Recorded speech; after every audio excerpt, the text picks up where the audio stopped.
우리가 너무나 잘 알듯이 레위는 사람들이 그다지 반겨하지 않는 그런 직종을 가진 사람이죠. 동족의 고혈을 짜내며 온갖 수탈을 일삼았기 때문입니다. 당시 로마 식민 통치 중에서 그들은 동족을 돕지 않고 오히려 로마 정부를 위해서 일했던 로마 편에 빌붙어서 마치 기생충처럼 살아가고 있었던 그런 부류의 사람들이었죠. 원래 세리는요, 로마 사람들이 맡았습니다. 원래 그들이 세리를 맡았는데 이 복음서에 등장하는 세리는 로마 그 세리들이 또 고용한 세리들, 그러니까 즉 이스라엘 지역에 살고 있었던 유대 사람들 중에서 세리를 뽑았습니다. 그들에게 하청을 준 것이죠. 그래서 복음서에 등장하는 세리들은요, 다 유대인 세리들입니다. 백성들에게 정해진 세금만 걷어들여서 로마 정부에 납부하면 그 누가 뭐라고 하겠습니까? 그런데 그들은 언제나 늘 정해진 세금보다 더 많이 징수합니다. 그리고 로마 정부의 납부를 정해진 만큼만 하고요. 그리고 남는 것은 전부 다 자기 호주머니 속으로 집어 넣었습니다. 과도하게 많이 세금을 걷어들이고 정해진 양만 드리고 그 나머지 것들은 다 자기의 소유로 돌렸다라는 것입니다. 그래서 그들은 늘 지탄의 대상이 되었습니다. 또한 그 세리들 중에서는 또 정직한 세리들도 간혹 있었을 것입니다. 그런데 그들이 아무리 정직해도요, 다른 세리들이 그렇게 행동을 하기 때문에, 다른 세리들이 로마를 위해서 일하고 있었기 때문에, 그 정직한 세리조차도 로마를 위해서 일하고 있었기 때문에 동족에게 미움의 대상이 될 수밖에 없었던 것이죠. 그래서 이래도 욕을 먹고 저래도 욕을 먹는다면 물 들어올 때 노젓는다고 한몫 단단히 챙기기를 벌어보자고 그렇게 다짐했을 것입니다. 세리는 도덕적으로 많은 비난을 받았습니다. 그러나 부를 축적하기에는, 내가 잘 먹고 잘 살기에는 너무나 좋은 직업임에는 분명했을 것입니다. 당시 세리가 된다는 것은 인격적인 삶을 사는 것과는 무관할지언정 부자는 될 수 있었기 때문에 오늘 이 본문에 등장하는 이 레위도 세리라는 직업을 택하게 되었던 것입니다. 자, 그러면 우리가 이 레위에 대해서 한번 살펴보기를 원합니다. 도대체 이 레위는 누굴까요? 궁금한 것은 그의 이름입니다. 그의 이름, 레위. 우리가 추측하건대 아마도 그가 레위 지파에 속했기 때문에 그를 총칭하는 말로 레위라고 불렀을지도 모르겠습니다. 레위인들, 여러분들 잘 아시겠지만 그들은 땅을 기업으로 받지 않았습니다. 그래서 늘 언제나 그들은 자부심을 가지고 얘기했죠. 여호와는 나의 기업이십니다 라고 언제나 늘 자부심을 가지며 살았던 지파가 바로 레위 지파 아니었습니까? 근데 이게 무슨 일입니까?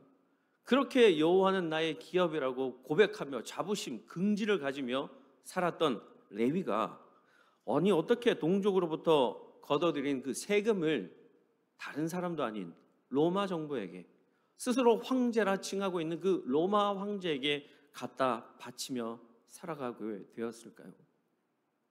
여호와가 나의 기업이 아니라 로마 황제가 나의 기업이 되는 꼴이죠. 여호와의 성례를 책임져야 할 신분에서 이제는 남에게 멸시받고 손가락질 받는 그런 사람으로 전락하고 만 것입니다. 어쩌다가 그 레위가 그러한 사람이 되었을까요? 이처럼 세리는 당시 신뢰받지 못하는 부류의 사람으로 천대받았습니다.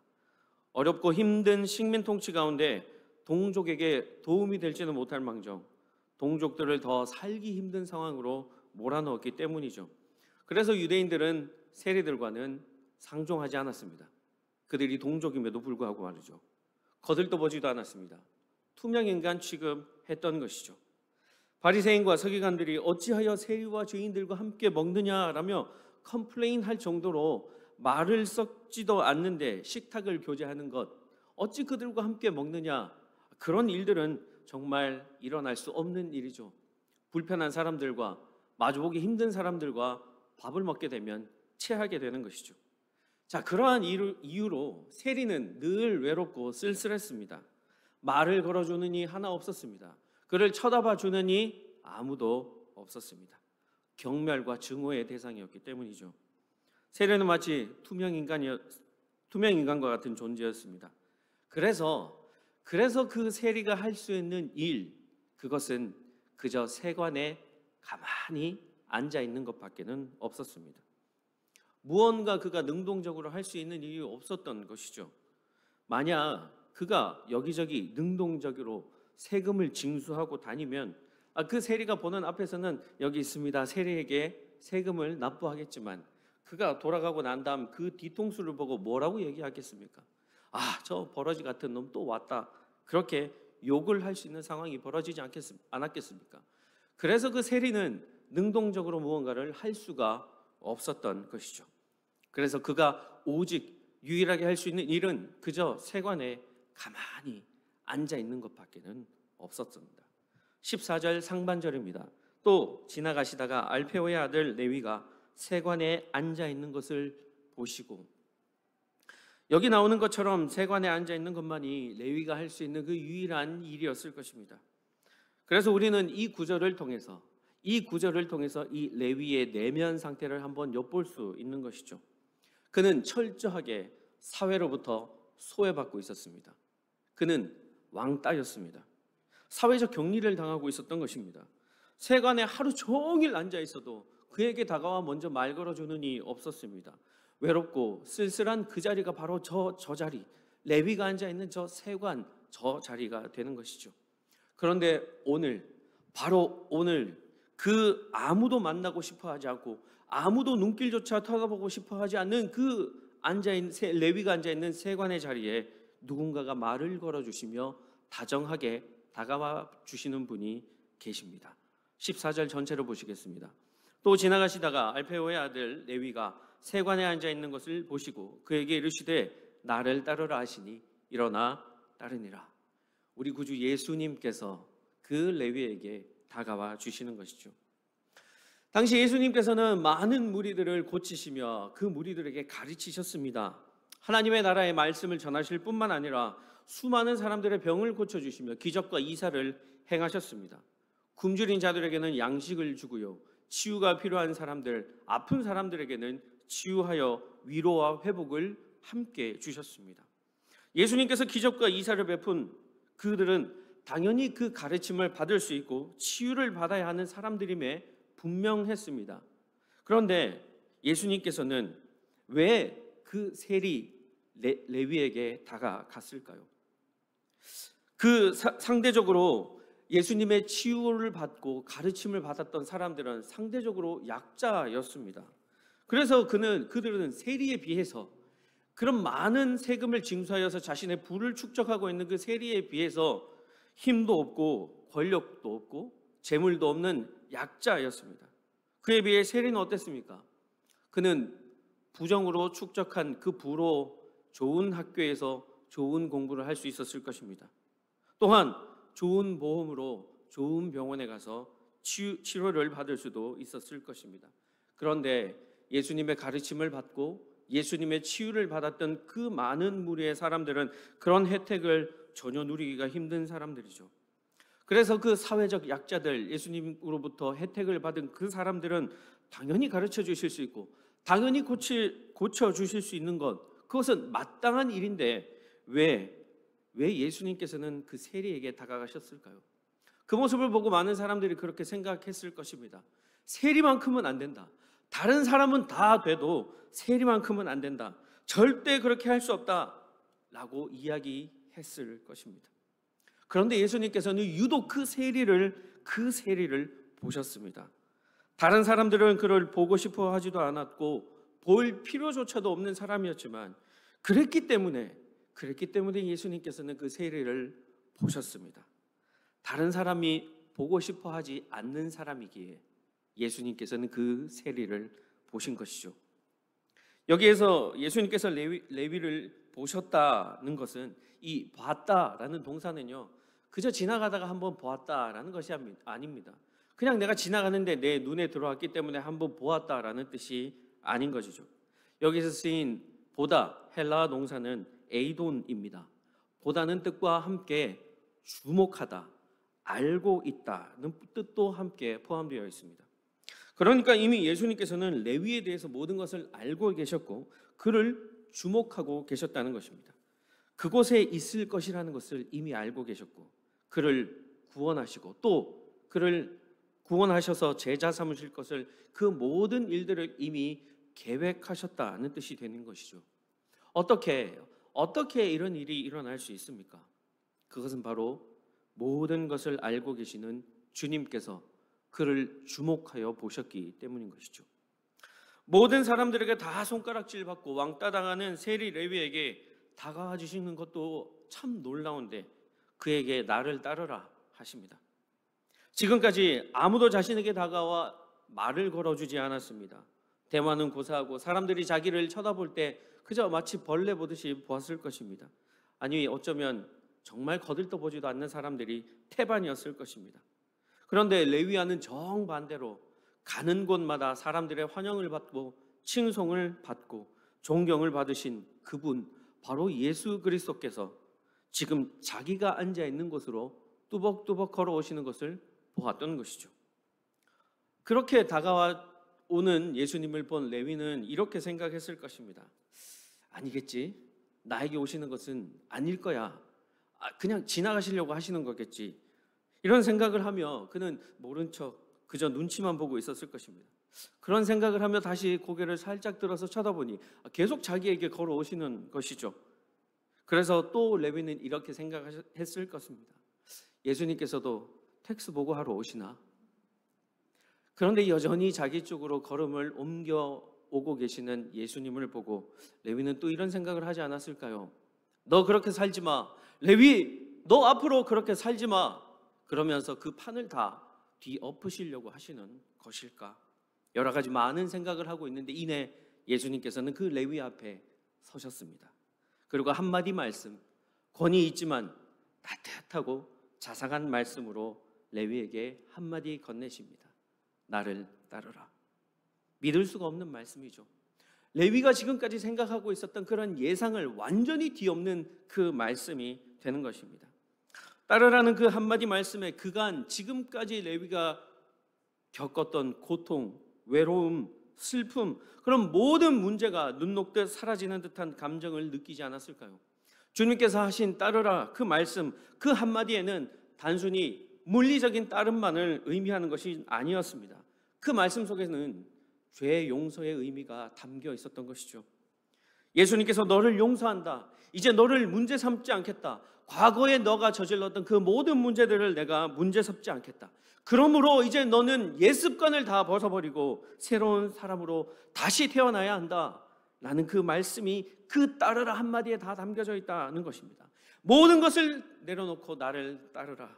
내가 너의 모든 죄를 용서하노라. 이와 같이 말씀하여 주신 것이죠. 그 말씀 레위는 온전히 깨달았습니다. 그래서 그는 지난날의 모든 과오를 뉘우치며 회개했습니다. 뿐만 아니라 주님께서 자신의 죄를 용서해 주시니 얼마나 감사했겠습니까? 얼마나 감격했겠습니까? 나를 따르라 그 한마디 말씀으로 그동안 레위를 괴롭혔던 모든 죄책감, 수치, 쓸쓸함, 고독 그런 모든 죄의 문제에서 자유하게 되었습니다.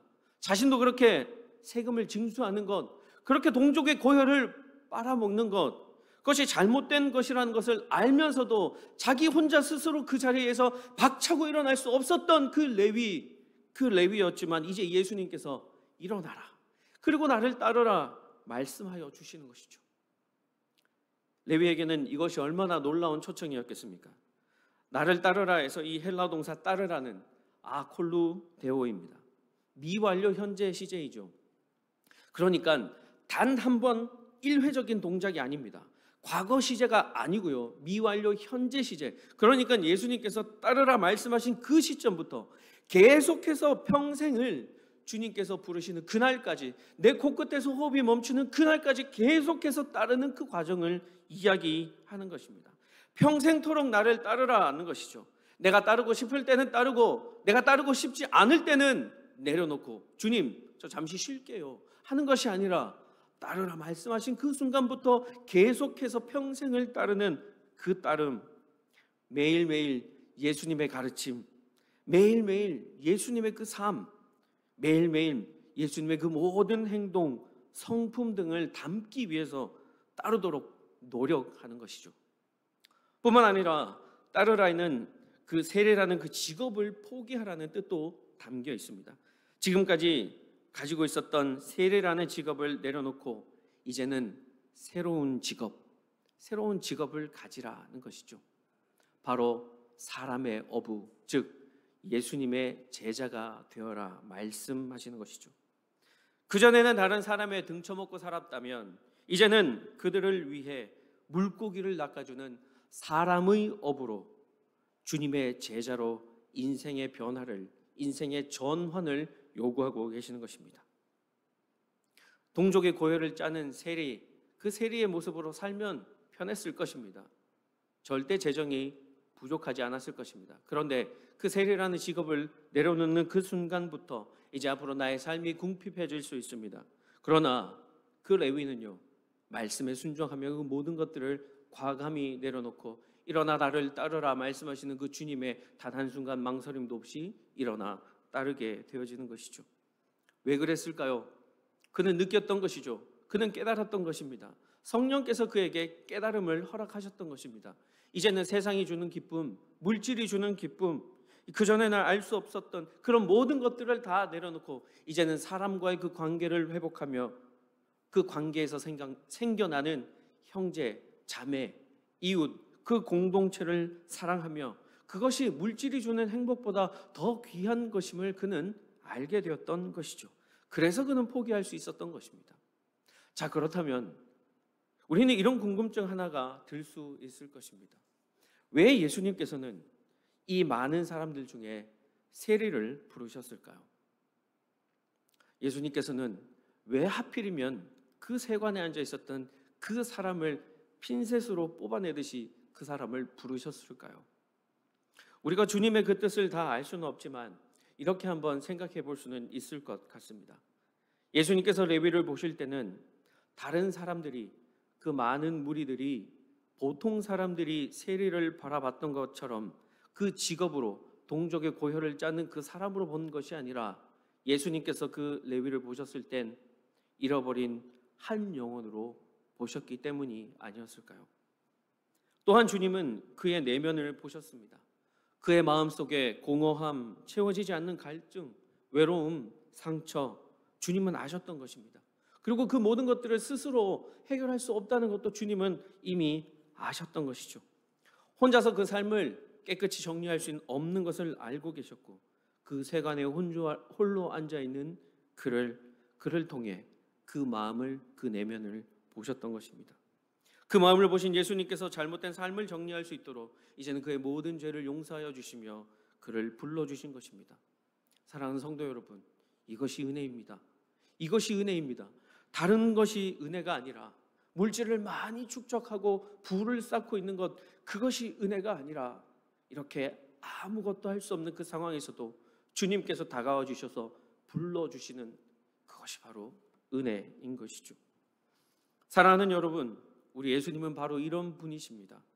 우리의 마음을 아시며 중심을 보십니다. 우리의 고민도 아시고 외로움도 아시고 우리의 갈급함도 아시고 우리가 무엇을 필요로 하는지, 우리가 무엇 때문에 갈등하고 있는지 모든 것을 아시며 그러나 그 모든 것을 또 사랑으로 덮어주시는 분이십니다. 죄인 취급받았던 사람을 결코 정죄하지 않습니다. 그리고 예수님께서는 그를 받아주십니다. 이것이 바로 저와 여러분이 믿고 따르는 우리 구주 예수 그리스도의 사랑이 되는 것이죠. 성경 곳곳에 이런 예수님의 사랑이 많이 나타나 있지 않습니까? 요한복음 4장에 한낮에 물을 기르러 가는 사마리아 여인, 예수님께서는 그 여인을 만나기 위하여서 아무도, 그 유대인이라면 아무도 들어가지 않는 사마리아 땅으로 뛰어가십니다. 왜입니까? 예수님께서는 그 사마리아 여인이 12시 정오에 물을 기르러 온다는 그 사실을 아시고 그 시간에 딱 맞춰서 가기 위하여서 먼 곳에서부터 오시면서 그곳으로 달려가시는 것이죠. 그 여인을 만나기 위하여서. 그리고 그 여인에게 공감하여 주시며 그를 위로하여 주시며 그에게 하나님의 자녀가 되는 은혜를 허락하여 주시죠. 요한복음 8장에도 가늠하던 현장에서 잡힌 여인, 우리가 너무나 잘 알지 않습니까? 모든 사람들이 현장에서 잡힌 그 여인을 돌로 치려 할 때 예수님께서 말씀하시죠. 이 중에서 죄가 없는 자가 먼저 돌로 치라 말씀하시며 그 주변에 모여 있었던 많은 무리들을 내쫓아 주십니다. 그리고 그 여인 또한 하나님의 귀한 자녀 삼아 주시는 것이죠. 이것이 바로 예수님의 사랑입니다. 베드로는 어떻습니까? 예수님께서 네가 나를 부인할 것이다 말씀하셨을 때 주님, 제가 죽을지언정 예수님을 절대 결코 부인하지 않겠습니다. 호언장담하지 않았습니까? 그런데 정말 그 상황이 닥쳤을 때 베드로가 어떻게 했습니까? 정확히 3번 부인하죠. 그러나 부활하신 예수님께서는 베드로에게 먼저 찾아와 주셔서 그에게 3번 똑같이 물어봐 주십니다. 네가 나를 사랑하느냐? 그렇게 하여서 그를 회복시켜 주는 것이죠. 이것이 바로 예수 그리스도의 성품이며 그분의 사랑입니다.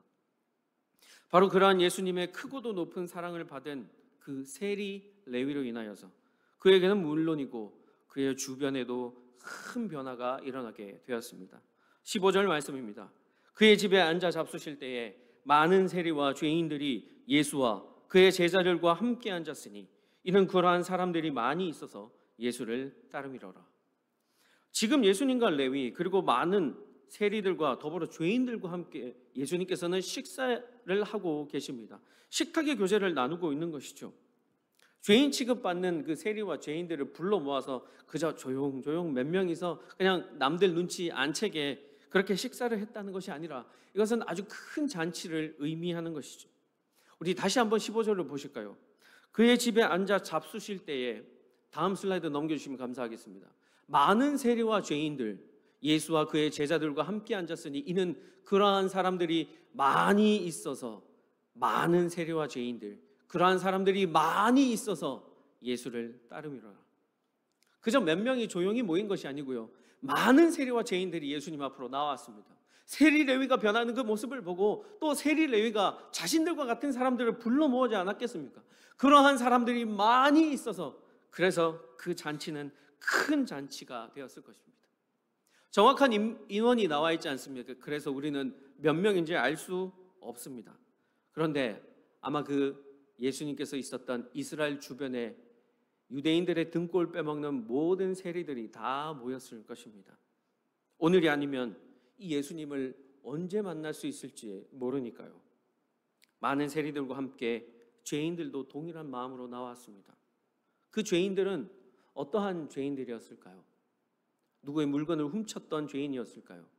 아니면 다른 사람을 때리고 다른 사람을 마음을 아프게 하고 또 다른 사람들에게 그런 물건들을 훔치는 그런 어떤 물리적인 범죄를 저지른 그런 죄인들만이었을까요?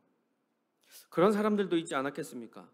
마음으로 생각으로 늘 죄를 짓고 있었던 사람들 또한 하나님의 말씀을 제대로 따르지 않았던 그런 사람들 또한 그런 죄인들 또한 그곳에 다 있지 않았겠습니까?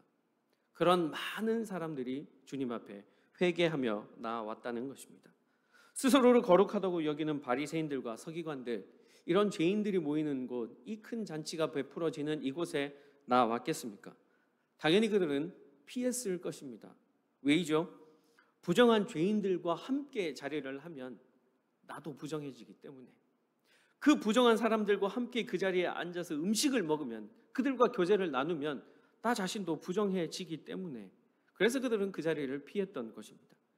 그러나 예수님께서는 오히려 많은 세리들과 죄인들과 함께 더불어 먹고 마시며 큰 잔치를 여셨습니다. 부정한 사람들과 있기 때문에 나도 부정해지는 것이 아니라 오히려 정결하신 예수님과 함께 있는 그 죄인들이 정결해지기 때문에 예수님께서는 그 세리와 죄인들을 불러주셨으며 그들과 함께 어울려 교제 나누어 주셨던 것이죠. 이 잔치는 이것을 의미합니다. 종교적 형식주의의 장벽을 무너뜨리고 죄인들을 구원하시는 예수님의 초월적인 그 사랑을 보여주시는 것이죠. 이제는 죄에서 자유하며 구원의 은혜를 누릴 수 있게 된 그들의 입장에서도 이처럼 기쁠 때가 어디 있었겠습니까? 지금처럼 억눌리고 자유하지 못했던 모든 감정을 이 잔치를 통하여서 이 죄사함을 통하여서 위로받았을 것입니다. 억눌리고 좌여하지 못한 사람들을 부르러 오신 예수님께서 17절 하반절에 말씀하십니다. 의인을 부르러 온 것이 아니라 죄인을 부르러 왔노라 라고 말씀하십니다. 의인을 부르러 오신 것이 아니라 죄인을 부르러 오셨다 말씀하시죠. 목적이 분명하십니다. 그렇다면 그 죄인들을 어디로 부르시기 위하여서 오셨을까요? 그것은 바로 하나님 나라인 것이죠. 예수님께서는 죄인들을 초청하는 곳이 바로 다른 곳이 아니라 바로 그의 나라입니다. 바로 천국이라는 말씀입니다. 그러니까 여기에서 말하는 이 잔치가 곧 다름 아닌 하늘나라에서의 잔치, 천국 잔치가 되어지는 것이죠. 예수님과 함께 있는 그곳이 바로 천국이기 때문이죠. 잃어버렸다가 다시 찾은 아들을 위해서 아버지가 준비한 것은 제일 좋은 옷이며 또 손에 가락지를 끼우고 발에 신을 신겼습니다. 그리고 모든 동네 사람들을 다 불러서 살진 송아지를 잡으며 그들과 함께 축제를 벌였습니다. 왜이죠? 잃어버렸다가 다시 얻은 아들 때문이죠. 그 잃어버린 한 영혼을 다시 얻었기 때문에 구원받은 그 아들을 위하여서 예수님께서는 하늘나라 천국 잔치를 베풀어 주셨던 것입니다. 그래서 여기에서 의미하는 이 세리들과 죄인들과 함께 먹었던 이 음식의 식탁의 교제는 바로 죄 사함이라는 의미인 것이죠. 주 안에 사랑하는 여러분, 오늘 우리에게 주신 이 본문으로 우리가 깨달을 수 있는 것이 무엇일까요? 세리 레위를 구원하시는 예수 그리스도의 크신 사랑, 초월적인 사랑을 우리가 느낄 수 있지 않습니까? 만약 그 초월적인 사랑이 없었다면, 모든 장벽을 허물어버릴 그 예수님의 사랑이 존재하지 않았다면 여전히 레위는 세관에 앉아 있다가 그대로 그의 생을 마감했을지도 모르겠습니다. 더 나아가서 레위와 같은 직업을 가지고 있는 많은 사람들, 또 그 주변에 있었던 많은 죄인들, 그들도 구원의 감격을 알지 못하고 안타깝게 생을 마감할 수도 있었을 것입니다. 부당한 방법으로 세금을 많이 징수하여 많은 물질을 소유할 수 있는 것이 은혜가 아니라 아무것도 할 수 없어서 그저 가만히 앉아 있을 수밖에 없었던 내 삶에 나를 찾아와 주시는 주님의 사랑, 그것을 고백할 수 있는 것이 바로 저와 여러분에게 은혜인 것이죠. 우리가 17절 전체 말씀을 다시 한번 보겠습니다. 예수께서 들으시고 그들에게 이르시되 건강한 자에게는 의사가 쓸데없고 병든 자에게라야 쓸데있느니라. 나는 의인을 부르러 온 것이 아니오 죄인을 부르러 왔노라 하시니라. 예수님께서 하신 말씀은 너무나 당연한 말씀이죠. 의사의 목적은 돈을 벌기 위함이 아닙니다. 의사의 목적은 아픈 사람을 치유하기 위함입니다. 이 말씀에 아닙니다, 그렇지 않습니다 라고 반론을 제기할 사람은 아무도 없을 것입니다. 의사의 목적은 당연히 아픈 사람, 환자를 치유하는 것이죠. 그런데 메시아를 고대하던 자칭 의인들, 바리새인, 서기관들에게는 예수님의 이 말씀이 큰 혼돈이었을 것입니다. 메시아가 의사라고 했을 것입니다. 큰 군대를 이끌고 멋진 말을 타고 멋지게 등장하는 개선장군이 아니라 의사라고 했을 것이죠. 의인들은 메시아가 오면 당연히 자신들과 일할 것이라 생각했습니다. 자신들이 의인들이니까요. 하나님의 나라를 구축하기 위하여서, 확장하기 위하여서 의인들을 모았을 것이고, 그때 분명히 자신이 불려갈 것이고, 그리고 자신은 아주 큰 일을 맡아서 하게 될 것이라고 기대했을 것입니다. 그런데 지금 우리가 방금 읽었던 이 17절 말씀으로 본다면 예수님에게는 의인이 필요 없고 의인에게는 예수님이 필요 없다는 공식이 성립되는 것이죠. 자칭 의인들에게는 그야말로 정말 충격과 대반전의 말씀이 아니지 않을 수가 없습니다. 그런데 이 말씀을 좀 더 우리가 깊이 살펴보면요, 이것은 예수님께서 부르시는 대상에 대해 결코 제한이 없다라는 말씀으로 해석해야 하는 것이죠. 예수님께서 의인을 반드시 제외시켜버리겠다라고 말씀하시는 것이 아닙니다. 이 말씀의 진정한 의미는 예수님의 부르심 안에는 의인만 있는 것이 아니라 너희가 벌어지만도 못하게 생각하는 세리도, 죄인도 그 부르심 안에 들어갈 수 있다라는 뜻인 것이죠. 어디 비란 세리와 그 죄인들 뿐만이겠습니까? 그보다 더한 사람이라도 주님께서 불러주신다면, 주님께서 정해주신다면 그 부르심 안에 온전히 들어갈 수 있게 되는 것이죠. 예수님은 의인과 함께 거사를 일으킬 한 시대의 두목으로 오신 것이 아닙니다. 하나님 나라는 일부 열성분자들이 생각한 것 같이 율법의 의인들이 분명한 선을 딱 그어놓는 그런 제한적인 나라가 아니었습니다. 훨씬 더 광범위한 차원으로 모든 부르심을 받은 사람들 품는 그러한 나라였습니다. 거기에는 세리와 죄인까지도 용납하는 하나님의 그 크신 은혜가 적용되는 곳이죠. 이전에는 비록 죄인과 세리였지만 하나님께서 죄를 용서받을 수 있는 길을 열어주심으로 인하여서 그들은 당연히 잔치에 참여할 수 있게 된 것입니다. 지금도 우리 주님께서는 죄인을 부르시려고 죄인 가운데 계십니다. 지금도 예수님께서는 세리를 부르시려고 세리 가운데 계십니다. 그렇다면 그리스도의 몸인 교회는 어떻게 해야 할까요? 머리이신 예수 그리스도를 따라가야 하지 않을까요? 반드시 따라가야 하는 것이죠.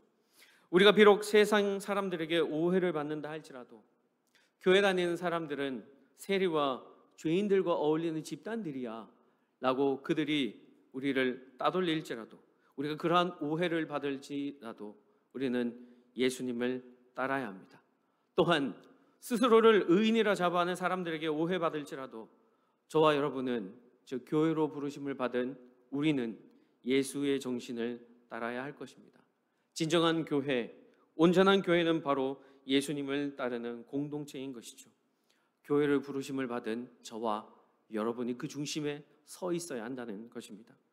바리새인들처럼 종교적 교만으로 인해 자기 자신이 죄인이라는 사실을 전혀 깨닫지 못하는 것이 아니라 주님 앞에 겸손한 마음으로 그저 내 삶 가운데 찾아와 주신 예수 그리스도의 은혜에 감사하는 마음으로 우리는 살아가야 합니다. 또한 그 구원의 은혜를 나 혼자만 누려야 할까요? 아닙니다. 그 구원의 은혜를, 그 구원의 복음을 한 번도 들어보지 못한 그들에게 전하는 사명감을 가지고 우리는 살아야 합니다. 아직도 여전히 세리로 살아가고 있고, 아직도 여전히 죄인으로 살아가고 있고, 아직도 자기를 스스로 의인이라 여기며 살아가고 있는 그 사람들에게 예수 그리스도의 복음을 전파하며 살아야 하는 것이죠. 예수님께서 내가 의인을 부르러 온 것이 아니라 죄인을 부르러 왔노라 하신 말씀에 온전히 순응하며 우리의 영혼의 의사이시고 우리를 죄에서 자유케 하시는 예수님의 그 부르심에 반응하며 나아가는 저와 여러분 되시길 바랍니다. 주님의 은혜 없이는 단 한순간도 살아갈 수 없는, 세리와 죄인을 부르러 오신 주님의 그 부르심 없이는 단 한 시간도, 단 하루도 살아갈 수 없는 존재. 그렇기 때문에 주님께서 주신 그 은혜의 삶을 누리며 살아가고, 나만 누리는 것이 아니라 형제, 자매, 이웃에게 아직 그 복음을 전해받지 못하는 그들에게 나눠주며 전하는 삶을 살아가시는 우리 좋은 비전 공동체의 모든 분들이 될 수 있기를 주님의 이름으로 간절히 축원드립니다.